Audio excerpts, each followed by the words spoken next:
aprender a desconstruir o que você, Senhor Incrível, acha que faz um homem pra daí sim se tornar um verdadeiro super-herói. Ideology. Um dos melhores exemplos de como esses novos conceitos só servem para propagar os mesmos antigos preconceitos é o da masculinidade frágil. Mas antes de mais nada, por favor galera, chequem se você tá inscrito e dá like no vídeo, aproveita. Porque várias pessoas foram desinscritas e tá complicado isso aí. Por favor, se vocês puderem me ajudar, eu agradeço. Antigamente, você ia ter lá a mulher conservadora falando que o cara tem que ser homem, que o cara não é varão viril o suficiente e tal. Agora é a modernete que vai reclamar que você não é homem o suficiente pra suportar esses problemas da modernidade. Você precisa aguentar sua mulher saindo por aí, ganhando dinheiro e tudo mais, porque senão você não é homem o suficiente. O mecanismo do ser homem de verdade atua é outras coisas que ele impõe, porque a contingência é essa. Quais são as coisas necessárias? É isso que você tem que fazer o homem fazer. Então todas essas coisas que estão atrapalhando o cara a funcionar como um bom membro da sociedade, como um trabalhador que faz mais grana e tal, tudo isso daí é problematizado pelos reformadores da masculinidade. É isso que essa galera é em todas as épocas. O pessoal que tenta racionalizar mais, adequar melhor as relações humanas às relações de trabalho, às relações do dinheiro, moldar a nossa humanidade na direção correta, entre aspas. Ser homem é saber fazer e fazer o que é necessário. O ser mulher não está atrelado ao necessário. Ele está atrelado ao desejo do homem, à imagem da mulher. O lastro está fora de si. Por isso as mulheres conseguem problematizar tanto isso. Sendo que para o homem, esse papo de masculinidades, ele não faz sentido. Não compra ninguém. As meninas falam essas coisas estranhas e conseguem um monte de meninas pra seguir elas e falar com elas. Os meninos tentam esse papo e não funciona. Por que não funciona? A gente tá atrelado à necessidade. O pessoal fala que a sociedade não deveria poder determinar o que você quer. Como assim a sociedade? Não importa o blá blá blá. O ponto é, você vai lá, você gosta de uma menina e ela só gosta de cara assim. E aí? O que você faz? Essa é a realidade que se impõe sobre você. Todo o resto desse papo de desconstrução tá flutuando acima da realidade num tapete voador e a gente tá aqui tendo que lidar com os problemas reais. Eu lembro quando eu vi o meme do esquerdo macho, que as meninas feministas reclamavam há anos. Que tipo, sou super moderninho e tal, só que só pego mina padrão, entendeu? Na verdade, eu acho que parte da razão pela qual as meninas se tornaram tão tóxicas contra os meninos internamente, sabe, essa história de expulsar os meninos e tirar o lugar de fala dos meninos dentro do feminismo. Mano, é porque é isso mesmo. Na prática, a mina bonita escolhe o cara que ela quer. O cara atraente escolhe o que ele quer, ele faz o que ele quiser. Por isso que as minas saíram todas com esse papo do relacionamento abusivo. É porque os caras cobiçados se impõem. E as minas se impõem também. Acho que a diferença é que cada cara consegue se impor sobre suas minas, sendo que as minas meio que tem que se juntar no cartel mundial pra se impor sobre os caras e não funciona muito bem contra os caras que precisava funcionar. Só funciona contra os outros que eram inocentes, na verdade. E no fim das contas aumenta, eu acho, a raiva das pessoas. Que é aquela questão, sabe? As mulheres ficam falando que você precisa censurar o conteúdo que incita a raiva dos homens pelas mulheres. Não vou falar aqui da questão de censura, mas tipo, beleza. Se a gente conseguir apontar um negócio que só serve pra isso, eu concordo, não é uma boa. Só que como você sabe se é o cara problematizando o feminismo ou se é a própria feminista defendendo o feminismo que tá incitando mais ódio nos meninos? Essa é a parte que por razões políticas as feministas não discutem, não tem o que fazer, entendeu? Eu acho que é tolice os caras que querem fingir que os homens não estão legitimamente traumatizados com as coisas. Essa eu acho que é a diferença desses novos canais de homem pros velhos. Então só tem uma masculinidade. É fazer o que tem que ser feito. Sempre. Tem um espaço pequeno ali de manobra, rebarbas. Por exemplo, você usar camiseta rosa. Tá, parabéns, entendeu? Desconstruiu mesmo. É. E aí os discursos de reforma da masculinidade se tornam uma intensificação da mesma masculinidade de sempre. Enquanto os meninos não aceitarem as meninas não padrão, é sacanagem ensinar e convencer as meninas a não serem padrão. Quer dizer, tem aquele interesse de cartel sobre o qual eu já falei muitas vezes, que se todas as meninas conseguirem mesmo juntas concordarem em fazer menos coisa pelos caras, tem efeito isso daí. E eu acho que elas conseguiram um pouco isso. Não sei em que medida e não sei a que preço, né? Mas isso daí é verdade. No entanto, as meninas ficam elas tirando a roupa e tentando convencer as outras a não tirarem a roupa. Porque esse é o ideal. Que nem eu já falei que o ideal dos homens que faz com que eles tolerem, façam vista grossa para essas coisas que dão errado contra homens. Porque na verdade, quanto menos homem tiver, melhor pra nós. Se tiver sobrando mulher, aí sim que é bom. E as meninas também têm um negócio desses. Elas sempre vão tender a isso. A querer que elas possam mostrar o corpo, mas que as outras não fiquem mostrando o corpo pro namorado dela. Evidentemente é isso que acontece.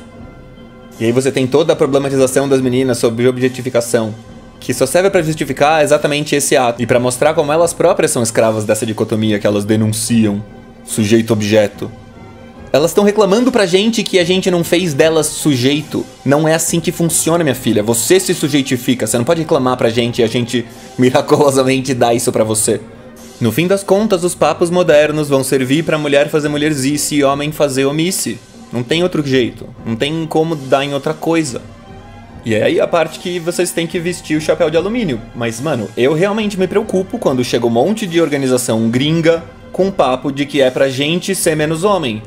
Minha posição é absoluta quanto a isso. Se as minas todas quiserem que os caras sejam menos homens mesmo, e provarem isso com as pernas, ninguém vai reclamar. Vai funcionar tudo. Mas claramente não é esse o caso, então é sacanagem. É mentira. O problema é que é mentira. Toda essa farsa bizarra. Aí eu saio na Veja, machista radical, sabe? Os caras que veem meu canal, molecada do Twitter, com fotinho de menina de anime, com orelhinhas. Esses são os machistas radicais da Veja. Entende? Essa bizarrice. É assim que inverteu o negócio. É assim que as meninas mais caretas de todas... Tá ligado? É isso que aconteceu. De repente, elas são as feministas. Elas são os progressistas. Desprezo que essa galera tem pela escória deveria entregar o que aconteceu. É óbvio que aqueles que não são fracassados não querem mudança, pô. É óbvio que a força revolucionária tá justamente naqueles que se ferraram. E o papo com mais raiva sempre vai estar na galera que mais tá ferrada. É claro que não prova. É claro que é fácil você ir lá e fingir que tá com raiva e ficar querendo manipular os outros. Mas... quando você olha em volta e você vê que tem razões legítimas pra pessoa estar com raiva, e daí você vê ela expressando raiva, eu não acho que deveria ser nenhum absurdo e nenhuma coisa muito estranha. E a gente deveria saber usar os olhos melhor pra poder distinguir entre o que realmente cruza alguma linha e o que não. Me parece evidente que os homens fizeram um estrago nas mulheres por causa dessa mecânica da gente ter um gosto menos exigente que as mulheres. Isso é muito sério, e é uma coisa que é difícil de falar sobre ela em público, porque ela sempre pode ser potencialmente um insulto. E é aquela história, os caras reclamam disso. Eles falam que é hipergamia, que as meninas só querem pegar os caras mais top. Mas as meninas poderiam perfeitamente reclamar que a gente não tá nem aí e pega as piores minas desde que elas se comportem bem e estejam arrumadinhas. Isso daí gera muito problema pra elas. Porque é por isso que a gente fica disposto a tratar pior. Elas ficam presas nessa coisa, essas reclamações que elas têm sobre o cara, sabe, tratar ela mal e tudo mais. Tudo isso é reflexo. Então, ao meu ver, tem, obviamente, razões legítimas tanto pros caras quanto pras minas estarem revoltados. A gente precisa ser compreensivo e ficar com essa história de achar que estão incitando o ódio, incitando a misandria. Cara, tudo bem, cada um que faça o seu. Mas eu não gosto dessa história porque eu acho que a gente tem que avançar para outro lado. Temos que deixar a galera desabafar pra gente distinguir melhor as coisas. Claramente, os últimos anos não distinguiram direito o joio do trigo e a gente vai ter que fazer isso nós mesmos, nos nossos próprios círculos sociais. A gente vai precisar desconstruir a desconstrução. Por isso eu vou fazer aqui o filler reverso. Tem essa história de que você só pode pôr anúncio no vídeo se passa de 10 minutos, ou você só pode pôr mais anúncios, sei lá, até hoje eu não entendo direito, não sou muito bom com essas coisas. Mas se dá mais de 10 minutos o vídeo é top e você ganha mais dinheiro, supostamente. Então as pessoas vão lá e enrolam, né, no fim do vídeo. Mas eu vou inventar o filler reverso. Eu vou então trazer o que é desconstrução. Vamos falar um negócio que se eu falar no começo ninguém ia prestar atenção no vídeo porque é chato. E daí agora a gente vai falar de verdade. O que é desconstrução pro Derrida mesmo. E aí, chega mais. Bora. Lembra de dar like, lembra de me seguir. Comenta pra ajudar no engajamento. Se você ficou até aqui, você é um herói. Muito obrigado. Não precisa fazer nada disso, você já é um herói. Mas se você quiser, por favor, faça isso que me ajuda. Então vamos lá. O que é desconstrução? De José Antônio Vasconcelos. Eu dei uma lida aqui no artigo, é bem firmeza, mas é um assunto meio chato, eu não vou pôr todo ele goela abaixo em vocês, tadinhos. Vamos só falar do que é essencial aqui. Desconstrução é uma estratégia para leitura de textos. Entenda isso. É uma estratégia para leitura de textos. Não é para você ir lá e desconstruir o outro. Não tem nada a ver com essa história. Olha aqui, ó. A desconstrução não pode, de acordo com Derrida, ser entendida como um conceito ou como um método, sob pena de absolutamente não entendermos a novidade do pensamento desconstrucionista, que tenta subverter as próprias noções de conceito e método. Você tem que falar em uma estratégia geral da desconstrução. A prática da desconstrução, portanto, consiste em inverter a hierarquia tradicionalmente estabelecida entre um conceito e o seu oposto correlato, para em seguida estabelecer não a redução de um conceito ao outro, como postularia a filosofia de Hegel, mas sim o jogo, a incessante alternância de primazia de um termo sobre o outro, produzindo assim uma situação de constante indecisão.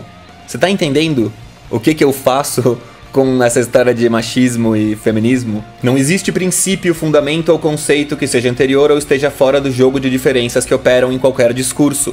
Uma das principais características da abordagem desconstrucionista é a apropriação e utilização de conceitos derivados de um sistema de pensamento para, ao final, mostrar como esse sistema não funciona. Este duplo procedimento de sistematicamente empregar o conceito ou premissa que se está solapando coloca o crítico numa posição não de distanciamento cético, mas de um envolvimento sem garantias. Esse é um aspecto da desconstrução que muitos acham difícil de entender e aceitar. Mas é isso então. Como podemos perceber, portanto, a desconstrução derridiana não tem por objetivo negar, simplesmente e levianamente, o valor da tradição filosófica ocidental ou negar qualquer distinção entre conceito e mito, entre filosofia e literatura, etc. Porque ela fica desconstruindo essa oposição das coisas, entre a filosofia e a literatura, entre o conceito e o mito, entre a causa e o efeito, ou que nem eu faço entre machismo e feminismo. Mas não que o Derrida tenha feito e, inclusive, se esse vídeo alcançou gente de esquerda e você sobreviveu até agora no meu vídeo, parabéns, você é foda. E, por favor, se você quiser criticar, critica aí, chama os seus mitos aí, seus youtubers favoritos e tal. Eu sou super a favor de interagir com a galera positivamente, odeio tretinha, não vou me meter em nenhuma. Tô preocupado e ocupado com uma coisa que é muito mais importante, que é resolver uma bagunça que fizeram com filosofia e sociologia quando decidiu virar modinha essa porcaria. E agora fica todo mundo falando disso, como se soubesse do que tá falando, e o negócio tá aqui, ó. Você tá vendo a diferença entre o que acontece entre esse blá blá blá das menininhas e isso? Eu tenho que aguentar as meninas achando que eu sou um machista radical, e lá em casa, no meu quintal, é os moleques reclamando que eu sou passapano das mulheres, passapano das feministas, porque eu gosto de dinheiro. Antes era porque eu queria pegar geral, entendeu? Eles desistiram dessa narrativa, agora a narrativa é porque eu quero dinheiro. É óbvio que eu quero dinheiro, mas isso daqui é muito mais importante. Mas é isso aí, galera. Muito obrigado por assistir até o fim, e até o próximo vídeo. E tenha uma ótima quarentena forçada. Shout out, Débora. Imagina se eu conseguisse uma entrevista com ela, a gente falar sobre amor. Seria pesado, hein? Seria pesado.